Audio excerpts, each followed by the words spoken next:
car's coming. Hey, Pat Salmon. Happy to see you today. Hi, yeah, my name is Pat Salmon. I'm here today at Clay Pit Pond State Park Preserve in Charleston, Staten Island. And as part of the board of the Friends of the Olmsted Beil House, we've been working to get the house back in order and get it going for the public, and we're really excited about it.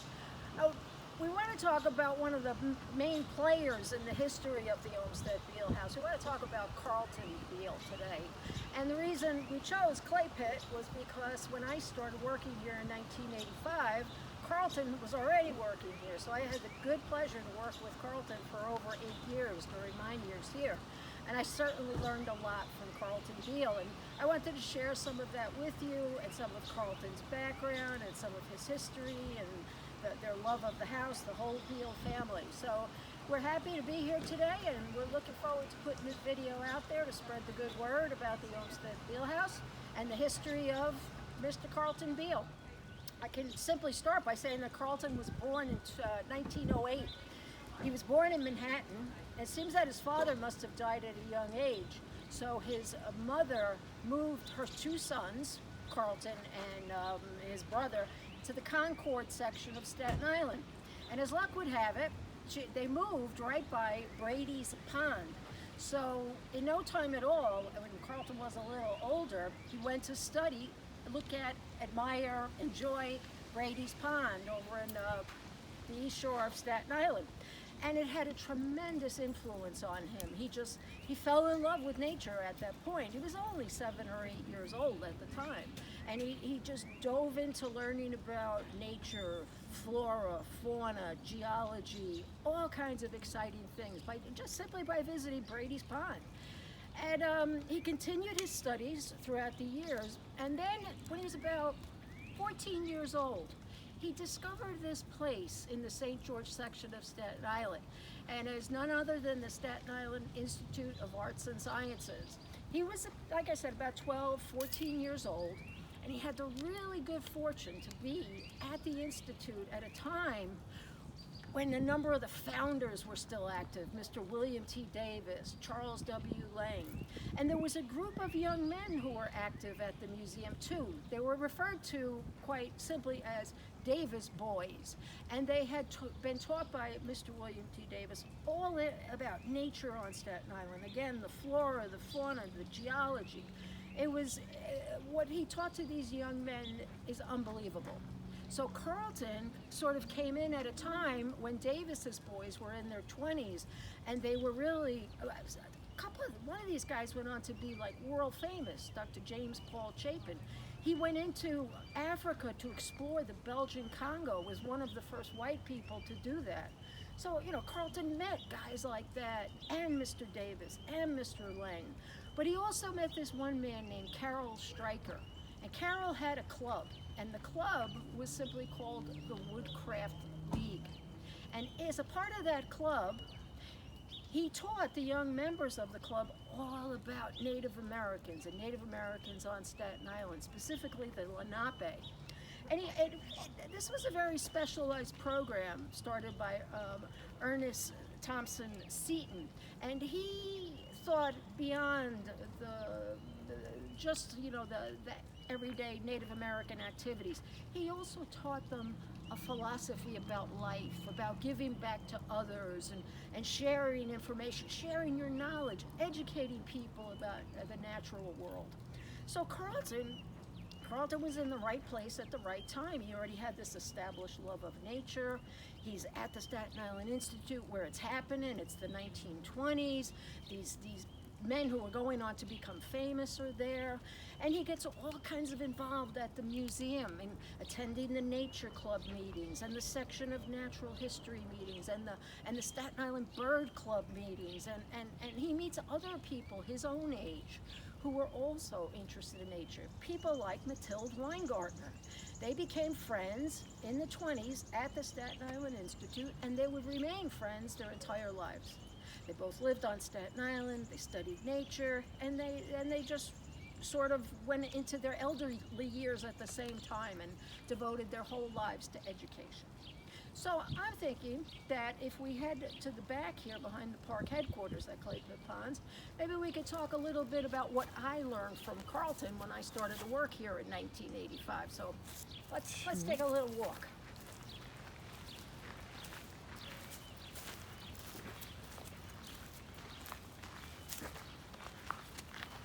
Actually, here is something that I can recall Carlton being very excited about. Right here, we have the opuntia, the prickly pear cactus, which, as you can see, it's really taken off, which is exactly what it does. But I remember Carlton telling me that the fruit, which is what you see right here, was a big part of the Lenape diet, because this goes all the way back to the time of the woodland Indians when the Lenape were here.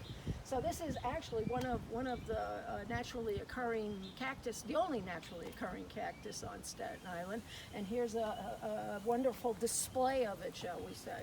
It's going to get its beautiful yellow flowers next month. Beautiful.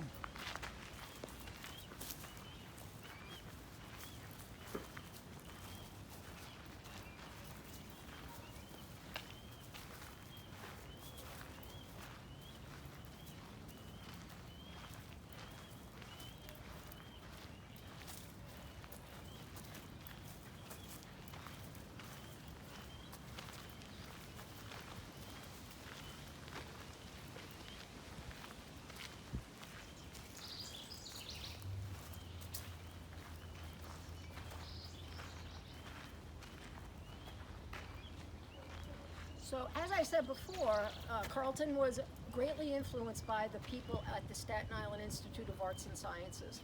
And this area just happens to be one of the areas that the founders of the Institute were all excited about. It's a very unique area. It's a sandy barrens.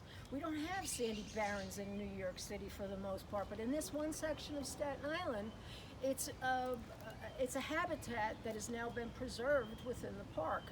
There's sandy locations, there's clay locations, there's specialized plants and animals that live here because it's a sandy location and the underlying clay.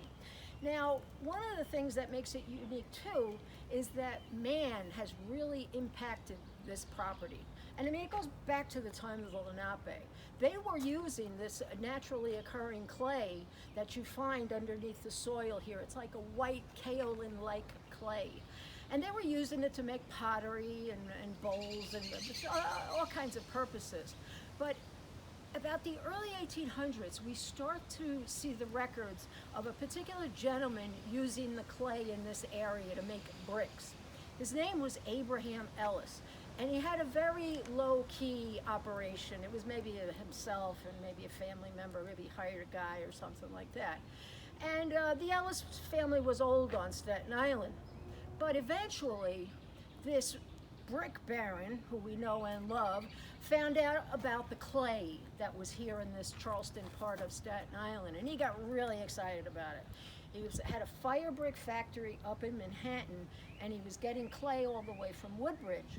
But when he heard that there were an abundance of clay on Staten Island, he immediately came out here with his buddy Nicholas Killmeyer. Think Killmeyer's Old Bavaria Inn, of course.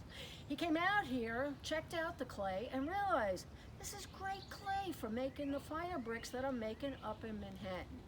So eventually, Balthazar Kreischer bought all kinds of property in this area, set up a big factory on the Arthur Kill River.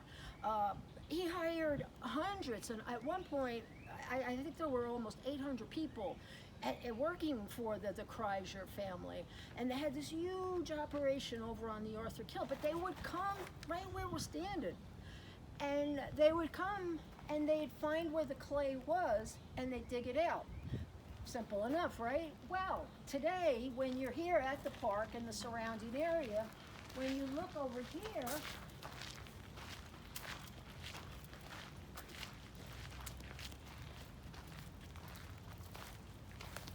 what do you see? You see a clay pit. This is one of the clay pits where they actually took the clay out of the ground and brought it over to the fire brick factory over on the Arthur Kill. Now, Carlton himself informed me when, I was in training here that the many of the trails that were existing in the 80s when I worked here were actually old mule paths where the men would be down in the clay pits, breaking their backs, digging all this heavy clay out because it's all white, mucky mess when you pull it out, putting it on carts that were drawn by mules. And he told me that a lot of the trails that you see within the park preserve were made by the mules transporting the clay over to the Kreischer factory.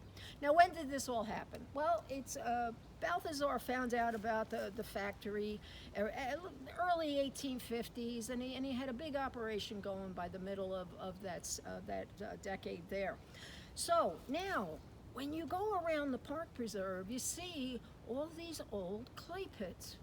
Some of them are in various stages of natural succession. For instance, like this one. This is what you would call a wet woodland. You could see the skunk cabbage growing down at the bottom of the pit, but you can also see some very mature beech trees, American beech trees. So all of these clay pits are in a state of transition, let's say. They went from clay pits filled with water, became ponds. The ponds filled with debris and dirt and branches and all sorts of things, and soil formed, and they turned into swamps. More soil formed, they turned into wet meadows, then to woodlands. So this particular one is in its later stages. So Carlton, I remember him talking about this one, and he thought that this one, maybe they started digging here about the 1850s when Kreischer first started extricating the clay from the soil in this neck of the woods. So yeah, now Carlton, as we're talking about, he was enamored of all things Native American. Again, we see the influence of Carol Stryker, we see the influence of Mr. Davis, Dr. Arthur Hollick. They would come here because they would come to look for Indian implements. The Lenape left arrowheads and hammerheads and net sinkers. One part of the park here, about a 5-minute walk from here, it was a vast area filled with chips. It was as if the Lenape sat there in a group making arrowheads, and all the chips that they broke off their work were all scattered all around. Some of them are on display, I believe, in the park, in the old park headquarters. But we found some great arrowheads over there, boy. I'll tell you, it was like mind-boggling to think about these Lenape Indians who were, here long before we were here, walking the same trails, looking at nature, enjoying nature. Now, Carlton learned many things as a youngster with the Woodcraft League. And one of the things that Carlton will forever be known for, as long as anyone has memory of Carlton Beil, is that he could create fire. And when you're a kid, you hear about Native Americans creating fire. They rub 2 sticks together. So, we're all picturing the Native. That's not how they did it. Carlton learned from Carol Stryker, as part of the Woodcraft League, how to genuinely make fire by rubbing 2 sticks together. One stick would be straight up, and the other stick would be attached to string, which would be twined around the straight up stick. And it was sort of like this, like he was playing a bass, a big old bass. And there'd be a piece of hemp at the bottom. And eventually things would start to heat up so much that he might create a spark, and then he'd get the hemp lit, and then he'd throw in, little twigs, and he'd get this humongous fire going. Right back here, we used to have concerts on summer nights back in the 80s. People like Linda Russell would come out here to play the old-fashioned instruments. But it always kicked off, the night always kicked off with Carlton doing his Indian fire lighting demonstration. Now, I always thought that Carlton was, when he eventually went to work for the American Museum of Natural History, I thought he was a curator. And I recently only learned that he was really an educational person at the American Museum of Natural History. And I thought, my God, how lucky all those kids were to learn from the master. And that's why he was so good at talking to people. He'd talk in a low voice about a little mushroom over here, and you'd see everybody be like, with like practically jaws dropping, listening to the master speaking about these things out in nature. And so he spent, I'm going to say, must have been a good 30-something years working at the American Museum of Natural History. And Googling around online, I found out Carlton was doing long-distance learning long before COVID-19. He was installing a little exhibit of Native American dolls in particular, outfits, one day at a school in Manhattan for the American Museum of Natural History. And there was a man came along, and he was in charge of the audiovisual department of the Department of Education. And he's like, tell me about these things. And so Carlton started telling him, he said, hey, you free this afternoon? I have this, television program that I do every afternoon, and if once a week. If you could come and do it this afternoon, talk about these dolls, that'd be great. And Carlton loved to spread the word of education and nature and Native Americans, and there you go. He was on for the rest of the school year every Tuesday afternoon, and he'd take the collection items from the American Museum and put them on display for the show, and it was a great hit. And I read about another thing. Carlton did a phone education in the 60s with a school up by Oneonta, New York. He called them and he spoke by phone to the assembly all about, Native Americans and the Lenape, and it was a big, big hit.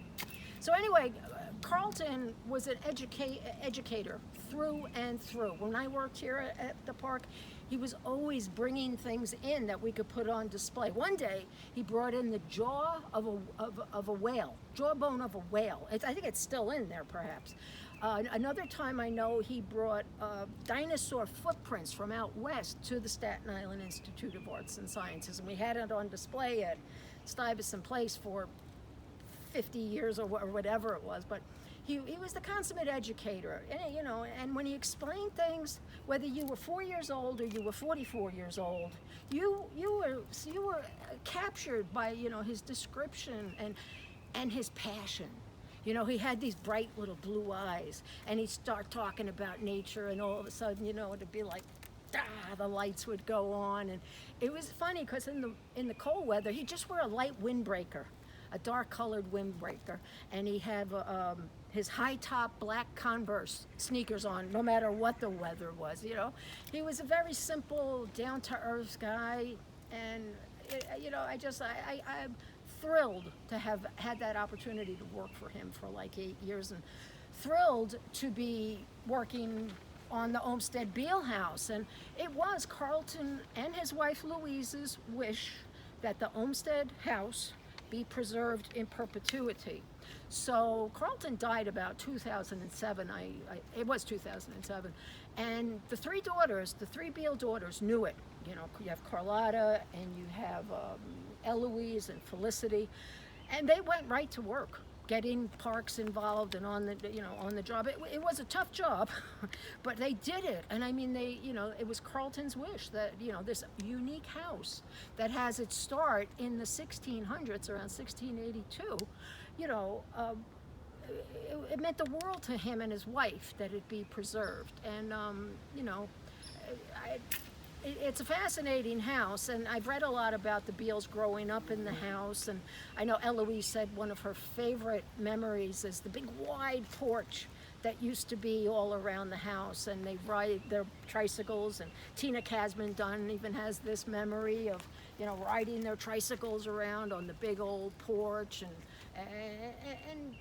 the Beils were the kind of people, they didn't worry about things. They didn't worry if a little mud came off the bicycle tire. They're very down to earth, just amazing. But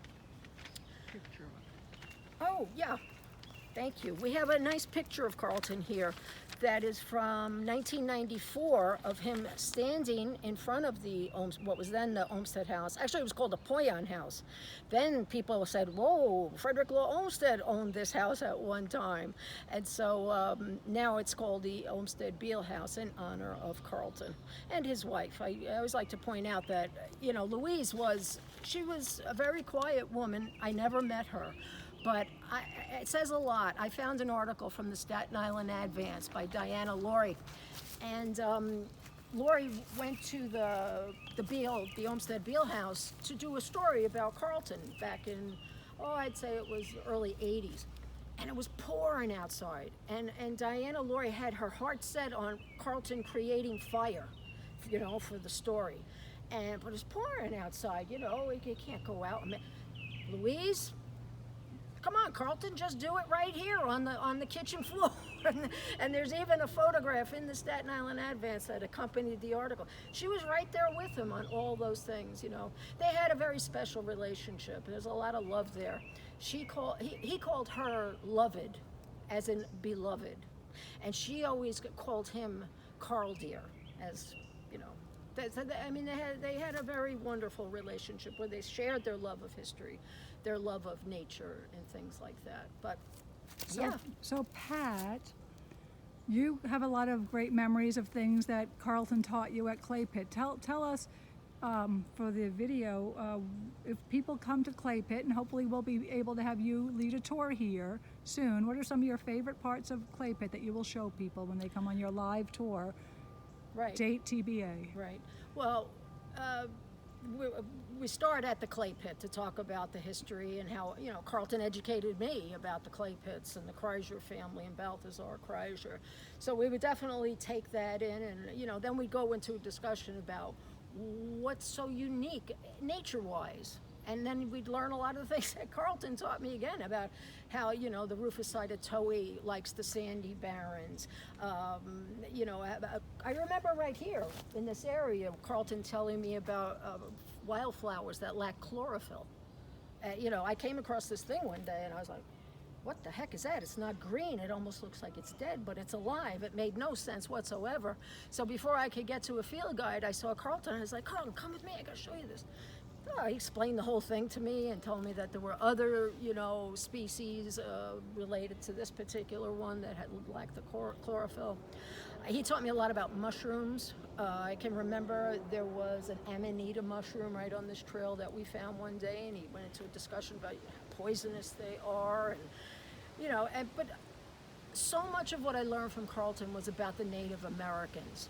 There is, along this Ellis Swamp Trail, a little sandy hill, and it's just, wide open space. And I know the trees have grown up since the mid-'80s, but Carlton always took the yellow trail when he taught the school groups. And one of the reasons was because he liked to talk about the Native Americans, because the Native Americans loved open space, sandy areas. But up here on this little hill along the Ellis Swamp Trail, there used to be, before the trees grew up around it, all these red rocks. And Carlton would explain to people, they're not just red rocks.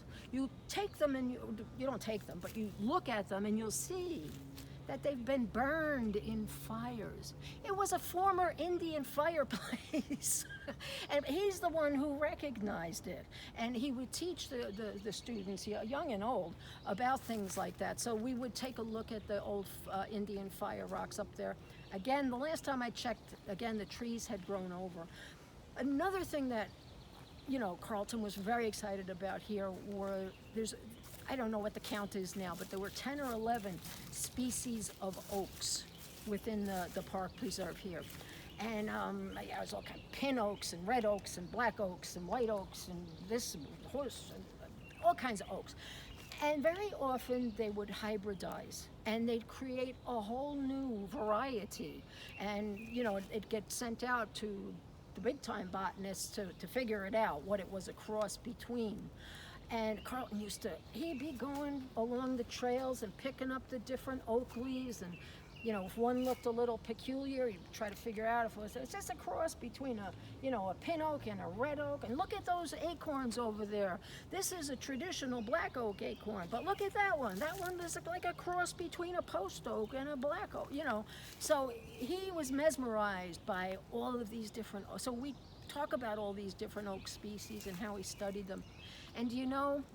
And if you go back in the old educational literature of the Staten Island Museum, there's articles about the hybridization of oaks in this area by Mr. Davis.